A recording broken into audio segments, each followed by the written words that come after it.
Good evening and welcome to State of Business on Art Television. I'm Tamiru Nimsa. Let's have a look at the headlines. IMF Mission Chief hails Sri Lanka's transformation as a model of resilience. Government discuss strategies for affordable food supply during festivities. News in detail.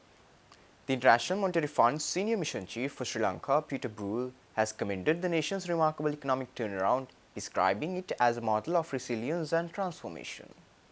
Peter Brewer said this speaking after the third review of Sri Lanka's Extended Fund Facility Program. He noted that the country's reserves have reached nearly half of the program targets, an achievement he called impressive. Brewer highlighted how Sri Lanka has reclaimed 40% of the economic activity lost in recent years, with the latest growth rate reaching an encouraging 5.5%.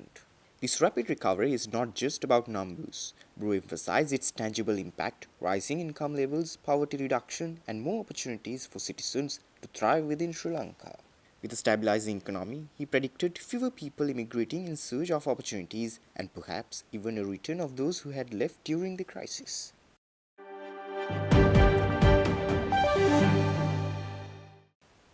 President Ranil Dissanayake has announced a special exposition of the Secret Tooth Relic for the public from April 18th to 27th. The exposition, a historic event after 16 years, will open on April 18th from 3 p.m. to 5:30 p.m. and thereafter daily from 12 p.m. to 5:30 p.m. During a preliminary meeting in Kandy recently, President Ranil Dissanayake highlighted the event's potential to guide Sri Lanka towards a new direction, coinciding with the New Year celebrations. This momentous occasion is expected to attract hundreds of thousands as the Secret Tooth Relic, a symbol of Sri Lanka's Buddhist heritage, will be revered by devotees nationwide. President Dissanayake emphasized the importance of this event in restoring civility and promoting religious and cultural enlightenment. He stressed the government's full support to ensure smooth access for all worshippers, with dedicated lines for public veneration and comprehensive measures for crowd safety. Discussions also focused on managing the logistics, including vehicle traffic, waste management, healthcare provisions, and the arrangement for dansals to offer food to devotees. Schools in Kandy will also be closed during the event to ensure the safety and convenience of the public.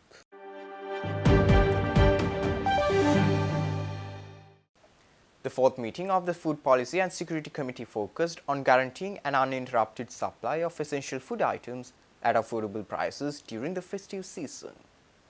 The committee was chaired by Agriculture Minister K.D. Lal Kanthu and Trade Minister Vasantha Samarasinghe at the Parliament complex recently. The discussions reviewed measures to maintain sufficient stock levels, with an emphasis on safeguarding farmers, producers, and consumers alike. Notably, approval was granted for maize imports for animal feed after April 1st, while plans for a new import mechanism are underway. The committee also reinforced the government's policy of providing safe, healthy, and sustainable food for all citizens, emphasizing the right to diverse and high-quality food options.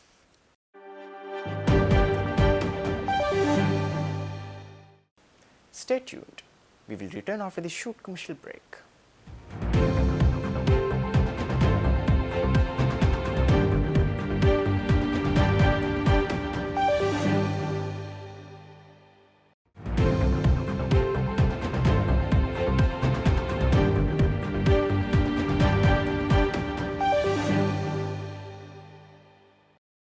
Welcome back after the break. The Deputy Minister of Finance and Planning, Harshana Surya Peruma, said that the port city is a good opportunity for Sri Lankan businesses to enjoy tax holidays as long as they meet the necessary threshold and criteria. The minister said this speaking at a press conference held at the Government Information Department recently. Even as of now, there are countries who offer this type of tax holidays.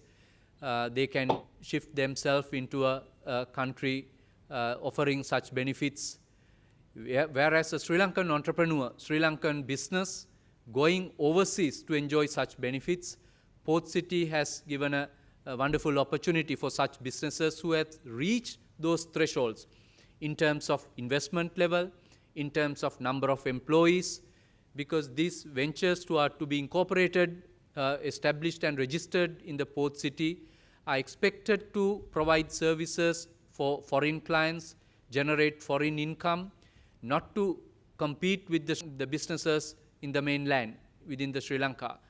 So therefore, we believe it will be a wonderful opportunity to some of those businesses who have scaled themselves up.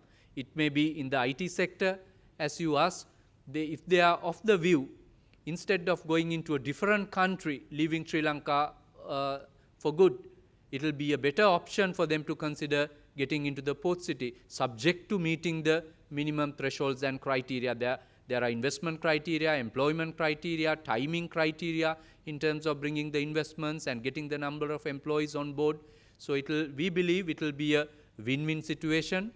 We need to make sure the regulation is strengthened in a manner that no one will abuse the benefits that are offered to such type of entities.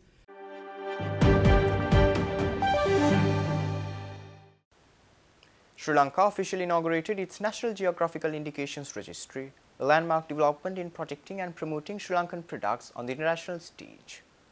The event was attended by Minister of Trade, Commerce, Food Security and Cooperative Development Vasant Samarasinghe and Chairman of the Export Development Board Mangala Vijayasinghe.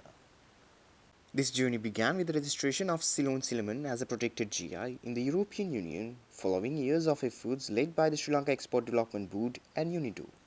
This recognition has not only safeguarded the authenticity of Ceylon cinnamon but also strengthened its competitiveness globally. The registry enables farmers and producers associations to protect their products, ensuring authenticity and fair market value. Sri Lanka now plans to expand GI protection to key markets in Latin America, including Mexico, Peru, and Colombia.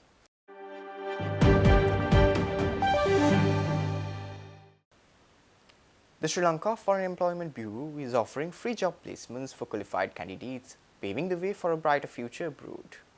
Through a memorandum of understanding with IM Japan, Sri Lankans aged 18 to 35 can now secure nursing jobs in Japan with a minimum salary exceeding 400,000 rupees per month. The signing event was graced by the General Manager of IM Japan, Tamura, along with senior officials from the Bureau at the Bureau premises recently. These positions come with the same privileges granted to Japanese nationals. However, applicants must meet specific criteria, including proficiency in Japanese, achieving the JFT of JLPT in full level, and passing a skills test. Educational qualifications include completing the advanced level examination. Additionally, candidates must not have tattoos. Qualified individuals can register online through the Foreign Employment Bureau's web portal. These opportunities span 5 years, offering professional growth and financial stability.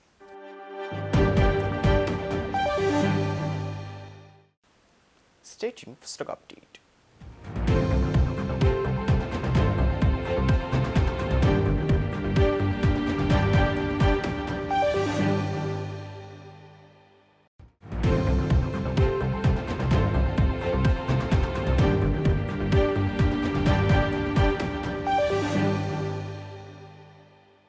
Trading at Colombo Stock Exchange ended on negative notes today. The All Share Price Index dropped by 297.05 points to close at 15,870.25, and the S&P SL20 dropped by 78.22 points to close at 4,748.99. The turnover was over 2.3 billion rupees and over 77 million shares were traded. Up next are forex trades.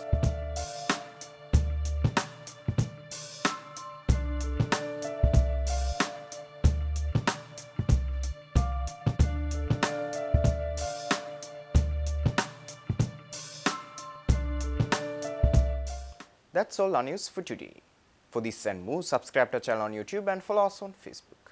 Take care and good night.